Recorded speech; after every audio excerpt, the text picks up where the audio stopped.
On average, over 60% are leaving before the end of a webinar, which is typically when we make our invitation to work with us. So they don't even see what you're selling. But you have a far better chance of more people staying, more people telling other people, and more people buying, because even if it's simple conversion on numbers, if your conversion rate's 10% and more people see your offer, you're going to make more sales. So there's a whole number of business cases, some direct profit and some just sheer respect, that make this worth doing. And as I say, the software is free. Hello, and welcome to the Scaling Therapy Practice. This is your host, James Marlin. This is the show where we empower mission-driven leaders to launch life-changing online courses. Today, I'm here with my special guest, Johnny Beirne. He's the webinar wizard, and I met him in a networking group where he showed how he can improve engagement for anything that you record, any presentation, your courses, your sales presentation, your webinars on your web page. And I just thought this would be a great guest to bring in because recording video and engaging content is difficult if you haven't done it before. So Johnny is the guide. So Johnny, welcome to the show. Thank you, James. It's great to be here. And I want to know, Johnny, how did you start becoming the tech person or the webinar wizard that people came to for having engaging videos in their presentations? Sure. Yeah. And thank you, James. Over a decade ago, I had been training in online marketing and social media offline and traveling around Ireland and beyond, giving offline courses. Remember those days when we would be in rooms with people, and it started to become, even though I enjoyed it, kind of repetitive. And thankfully it was that busy, but I would share anecdotes during my training and kind of forget, did I say this to this group already? Or was that the group I said it to yesterday? And so on. And I went to a conference in London and all the speakers were creating online courses and digital products and high ticket offers and retreat weekends and all this great material online. And I thought, this is the life for me. So I came back from London all excited and I started to create online courses on online marketing and social media and so on. But I was beginning to lose my love for social media and online marketing as a trainer, even though I continued to use best practice in all of that. And I learned so much about online course creation. I wanted to now become somebody who shows people how to create online courses. So I was doing that for a couple of years and I was learning all sorts of techniques that we're going to go through. And people were asking, particularly during the pandemic, can you use these techniques not just for making courses? Can you use these techniques when you're presenting live? Because we've all been thrown into Zoom and we look like we're in a witness protection program or in a hostage situation when we come on camera. How do we make what we used to do on stage and at the front of a room feel the same amount of energy engagement? And presentation transformation was a program that I started to develop around that and show people how to do it, and developed the personal brand, the webinar wizard, because a few people said, wow, this is kind of magical what you're doing. You're pressing buttons and stuff is appearing and it doesn't even look like you're breaking eye contact, which I try not to. So they thought it was some sort of wizardry or magic. And I like my alliterations, so I kept that personal brand that I'm developing called the Webinar Wizard. Yeah, that's amazing. And you're right about Zoom meetings and like just presentations, because there can be it's really hard to pay attention when it's one note, one slide, one monotone voice. I've seen your presentations. I've been to one of your webinars and they're just different. They're just special. People might think that type of presentation isn't for them. Like it's too much tech or it's too complicated. What would you say to somebody who's like, well, somebody else might be able to make these awesome presentations that have some moving graphics and the screen changes size and like there's just some pattern interrupt. But that's not for me because I'm not techie or I don't know how to do it. What would you say to somebody who says that? Yeah. So if it improves their conversion, then they'll get over the little bit of tech that's involved. I mean, we've all had to overcome and continue to learn about new technology. So if people can think back about their first computer, sending their first email, getting a smartphone for the first time, they probably found it technically challenging or not. And if they did, then they go, well, I need to use email. I cannot operate my business without it. I need a smartphone. I need to learn how to drive, let's say. I need to learn how to swim, whatever. So when the benefit is greater than the consequence of not doing it, people will overcome the little bit of technology. And I'm not being flippant with what's involved, but every one of my clients, without fail, are always pleasantly surprised with how relatively easy it is compared to how complicated they think it is when they see me do it first. Yeah. So I teach people how, as James, to use a little switch called a Stream Deck and some free software called OBS that allows them to press a button and their slides appear. And they can press another button and go to slides only. And when I say slides appear, slides appearing with them a large part of the screen with their slides. And they can continue to present and come back to full camera. And they don't have to say, hold on till I share my screen or can you see my slides, and wait for, on average, up to 5 seconds for the slides to load. So if we stop talking for 5 seconds,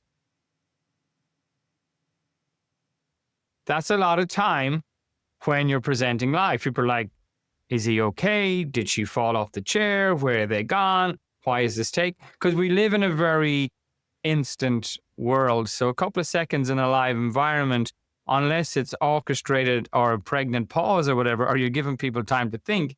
But if it happens in the middle of, hold on till I share my screen. So that's essentially the starting point. The software is free for Windows and Mac. It works anywhere you turn on your camera. We're not on Zoom right now as we record this. And yet I can press a button and go to bring in my slides, and I can go to slides only, and I can continue to present. And at any point, I can check back in with my audience. And that's the starting point. And from there, as you mentioned, we can do all sorts of other things. I mean, we can, for example, address the elephant in the room, which people love to do because it brings a 3D element to your presentation over and above death by PowerPoint.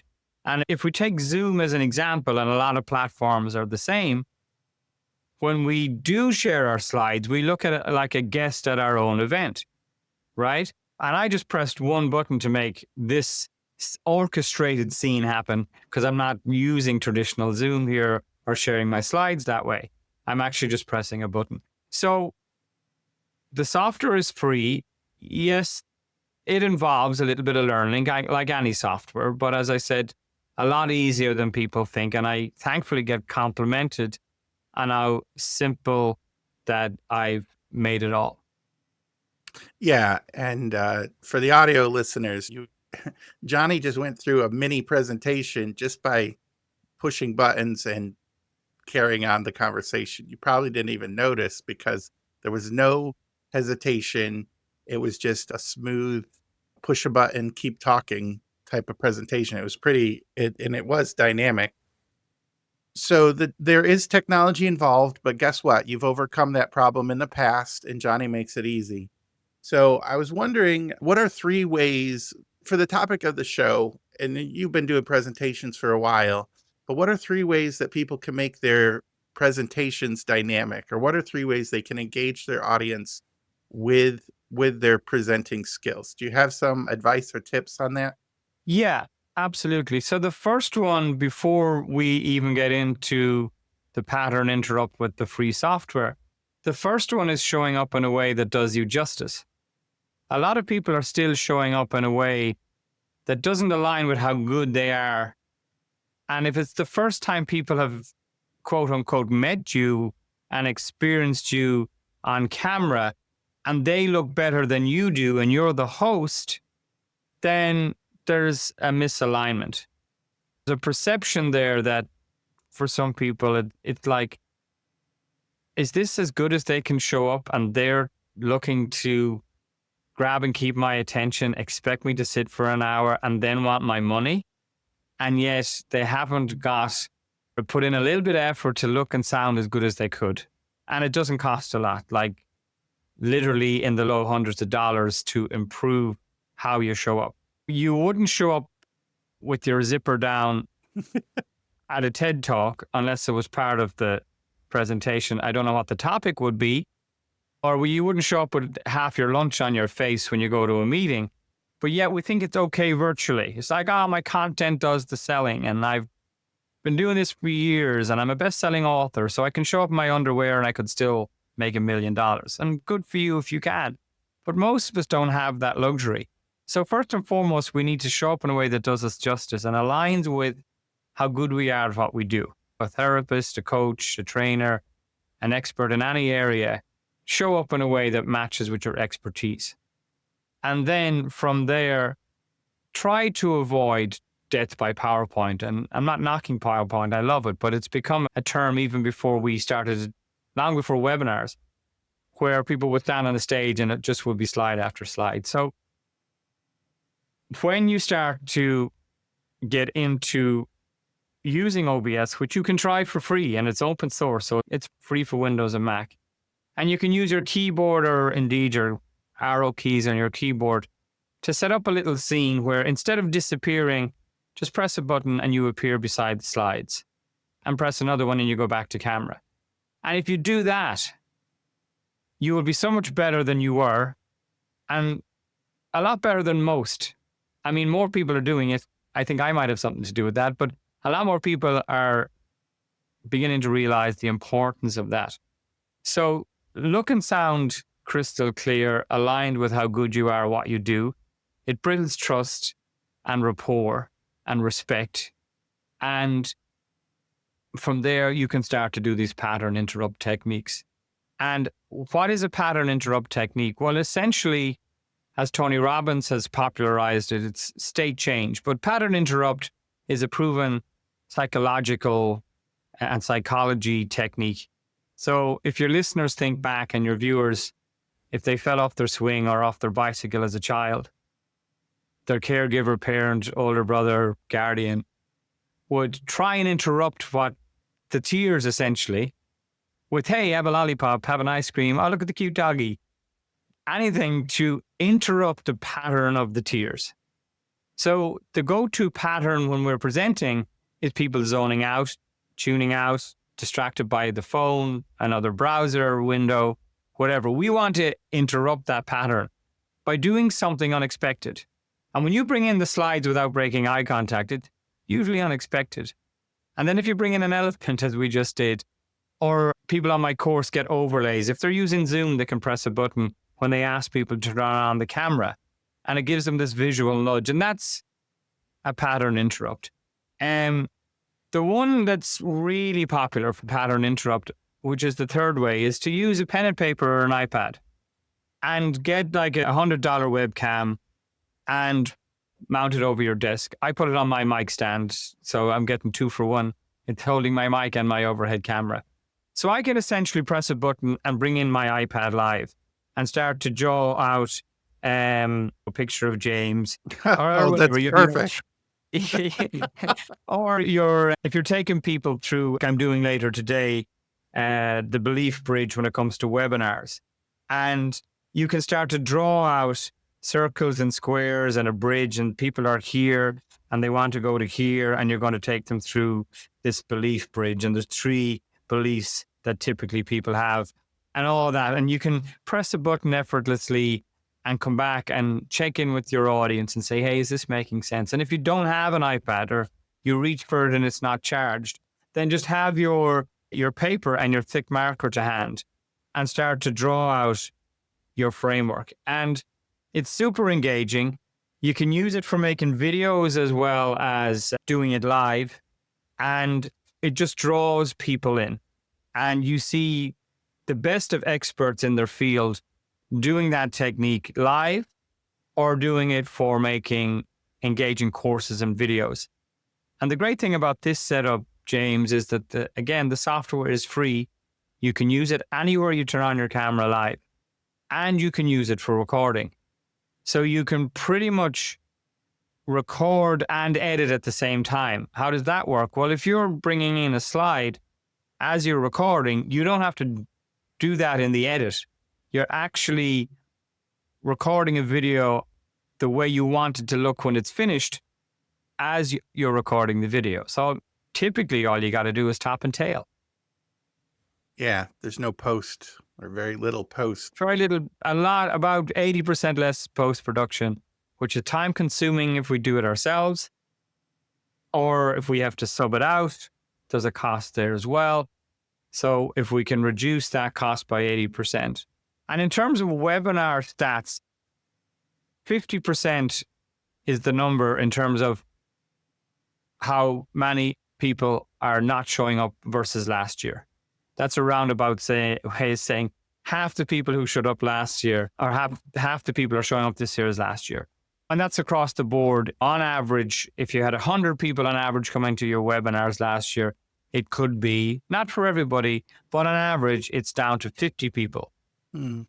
And over 60%, on average around 63%, not for everybody, but on average, over 60% are leaving before the end of a webinar, which is typically when we make our invitation to work with us.